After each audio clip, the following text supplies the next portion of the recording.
दोस्तों, महिला नागा साधु जिसके बारे में हमने सिर्फ किस्से और कहानियों में ही सुना है। महाकुंभ मेला जो हमेशा से ही नागा साधुओं की वजह से आकर्षण और चर्चाओं का विषय बना रहता है, लेकिन ये आकर्षण महिला नागा साधुओं के बिना अधूरा ही रहता है, क्योंकि महिला नागा साधु के पास ऐसी अलौकिक शक्तियाँ होती हैं जिनके बारे में जानकर आम इंसान के होश उड़ जाते हैं।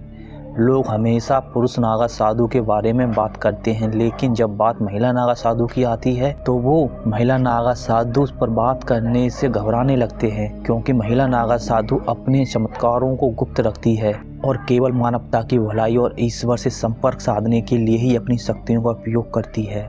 इसीलिए लोग महिला नागा साधु के बारे में कुछ नहीं जानते, सिवाय इसके कि वो लोग नागा हैं। दोस्तों, आज हम अपनी वीडियो में महिला नागा के बारे में ऐसी बातें बताएंगे जिससे सुनकर आपके होश उड़ जाएंगे। आपको उस प्रक्रिया के बारे में भी बताएंगे जिसमें महिला नागा बनाते समय उनके शरीर के ऐसे हिस्से को निष्क्रिय कर दिया जाता है जो शरीर में वासना पैदा करता है। दोस्तों, आप सभी के इस प्रक्रिया के बारे में जानकर होश उड़ जाएंगे, तो बिना स्किप किए हुए हमारे वीडियो को अंत तक जरूर देखें। और अगर आप सच्चे महादेव भक्त हो तो कमेंट में हर हर महादेव लिखकर हमारे चैनल को सब्सक्राइब जरूर कर दें। तो बिना देरी किए हुए वापस लौटते हैं अपने टॉपिक की ओर। दोस्तों, सबसे पहले ये जानते हैं कि महिला नागा साधु कौन होती हैं, या फिर होती भी हैं या नहीं, या सिर्फ किस्से और कहानियों में ही इनके जिक्र सुनने को मिलते हैं। तो दोस्तों, इसका सीधा सा जवाब है हाँ, महिला नागा साधु होती हैं। ये बात सुनकर आपके मन में एक सवाल तो जरूर उठ रहा होगा कि क्या महिला नागा साधु भी पुरुष की तरह बिना कपड़ों के निर्वस्त्र रहती हैं, और नागा साधु बनने के लिए महिलाओं को अपने जिस्म का कौन सा अंग त्यागना पड़ता है? लंबे लंबे बाल, शमशान की विभूति से लिपटा हुआ बदन, हर पल नशे में धुत रहना,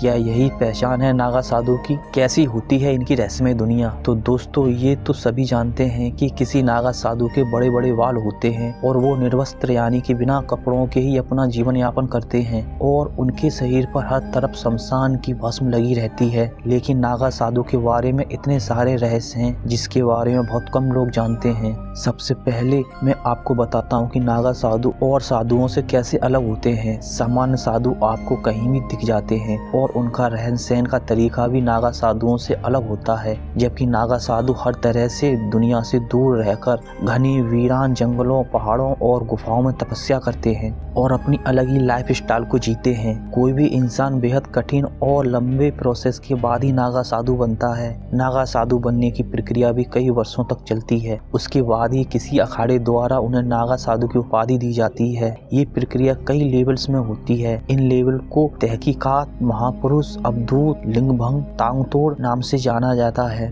इसमें सबसे पहले तहकीकात की प्रक्रिया होती है, जिसमें नागा साधु बनने के इच्छुक व्यक्ति अखाड़े में प्रवेश करता है। ये स्कूल में एडमिशन लेने के समान है। उस व्यक्ति के बारे में जांच पड़ताल की जाती है। इस दौरान अखाड़े के लोग तय करते हैं कि ये नागा साधु बन सकता है या नहीं। इसके बाद ही उन्हें अखाड़े द्वारा शिक्षा प्रदान की जाती है। इस शिक्षा में उन्हें धार्मिक ग्रंथों का ज्ञान दिया जाता है और उन्हें कई सालों तक साधुओं के साथ तपस्या करनी पड़ती है। जब वो नागा साधु बनने के लिए तैयार हो जाते हैं तब उस व्यक्ति की कई स्तर पर परीक्षा ली जाती है। पहली प्रक्रिया ब्रह्मचर्य होती है।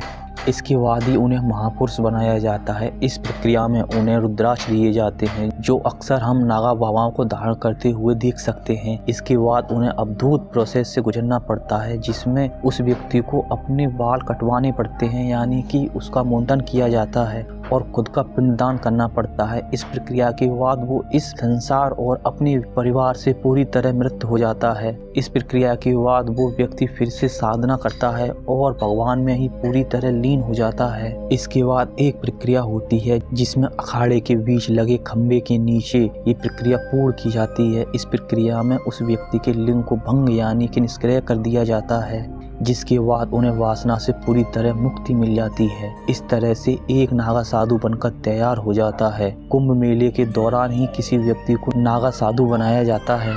अगर बात करें महिला नागा साधु की, तो उन्हें नागा साधु बनने से पहले 10 से 15 वर्ष तक कठिन तपस्या करनी पड़ती है और इस दौरान उन्हें पूरी तरह से ब्रह्मचर्य का पालन भी करना पड़ता है। इस प्रक्रिया के बाद इन महिलाओं के गुरु अगर इस बात से संतुष्ट हो जाते हैं कि वो आजीवन ब्रह्मचर्य का पालन कर सकती हैं, तब उन्हें दीक्षा प्रदान की जाती है। किसी महिला को नागा साधु बनने के लिए दृढ़ इच्छा शक्ति और सन्यासी जीवन जीने की प्रबल इच्छा शक्ति होनी चाहिए। किसी महिला नागा साधु को नागा साधु बनने से पहले अखाड़े के साधु संत उस महिला के परिवार और पिछले जन्म के बारे में भी जांच पड़ताल करते हैं। महिलाओं को भी पुरुषों की तरह नागा साधु बनने से पहले अपने पिंड को दान करना पड़ता है और मुंडन की प्रक्रिया से भी गुजरना पड़ता है। इसके बाद उन महिलाओं को नदी में स्नान करने के लिए भेज दिया जाता है। महिला नागा सन्यासी अपना संपूर्ण समय भगवान शिव की साधना करने में ही व्यतीत करती हैं। किसी भी अखाड़े में महिला साधु को पूर्ण सम्मान दिया जाता है। जब महिला नागा सन्यासिनी पूरी तरीके से नागा बनने के लिए तैयार हो जाती है, तब अखाड़े के सभी संत उस महिला को माता कहकर पुकारने लगते हैं। आपको बता दें कि किसी भी महिला नागा साधु को नग्न अवस्था में रहने की इजाज़त नहीं होती है। वो सिर्फ एक भगवा रंग का कपड़ा अपनी बॉडी पर लपेट कर रहती है, फिर चाहे सर्दी हो या फिर बरसात का मौसम हो, ये एकमात्र कपड़ा ही उसकी जीवन भर की पोशाक होती है। तीर्थों में महिला नागा साधु को नग्न स्नान करने की परमिशन नहीं है। आपको जानकर हैरानी होगी कि कई अखाड़ों में महिला नागा साधु की शिक्षा लेने के लिए विदेशी महिलाओं की संख्या दिनों दिन काफी बढ़ती जा रही है। हमारे देश भारत में जिस तरह नागा साधु इतने कठोर होते हैं और उनकी परेशानियों के बाद भी बिंदास जीते हैं, इसके पीछे का रहस्य आज भी बरकरार है और इसी रहस्य को जानने के लिए बाहर के लोग काफी दिलचस्पी दिखाते हैं। जब हमारे देश में कुंभ मेले का आयोजन होता है, उसमें सबसे ज्यादा महिलाएं नेपाल से आती हैं। इनमें कई महिलाएं ऐसी भी होती हैं जो गृहस्थ जीवन को त्याग कर साध्वी बन चुकी होती हैं। इसके अलावा जर्मनी, मॉस्को, अमेरिका समेत अन्य देशों से भी महिलाएं हमारे देश में आकर साध्वी बन जाती हैं। महिला साध्वी अखाड़े के नियमानुसार ही अपना पहनावा और श्रृंगार करती हैं। दोस्तों, अब मैं आपको जो बातें बताने जा रहा हूँ, आपको सोचकर काफी हैरानी होगी, क्योंकि ये नागा साधु सिर्फ कुंभ मेले में ही दिखाई पड़ते हैं। इसके अलावा वो इतने वर्षों तक किस हाल में रहते हैं, कहाँ रहते हैं, ये सब आज भी एक रहस्य बना हुआ है। लोगों का मानना है कि ये नागा साधु इतने वर्षों तक तपस्या में लीन रहते हैं। वह घोर साधना करने के लिए अखाड़ों को छोड़कर जंगलों, पहाड़ों और गुफाओं में चले जाते हैं। इन साधुओं के निवास स्थान के नाम पर ही इन साधुओं को इनके नाम से पुकारा जाता है। जैसे पर्वतों पर रहने वाले नागा साधु को पर्वतागिरी, नगर और शहरों में रहने वाले नागा साधुओं को पुरी और जंगलों में रहने वाले साधु सन्यासी को अनन्य कहा जाता है। कई बार ये नागा साधु सन्यासी वस्त्र धारण करके भी अलग अलग जगहों पर घूमते फिरते हैं और वहीं कुछ निर्वस्त्र बाबा गुप्त जगहों पर जाकर तपस्या करने लगते हैं। इस दौरान वो जंगलों में उगने वाले कंदमूल, फल और अन्य जड़ी बूटियां खाकर अपना पेट भरते हैं और वो घूमते भी रहते हैं। ये सभी सीक्रेट इतने गुप्त तरीके से होते हैं कि किसी को पता भी नहीं चलता।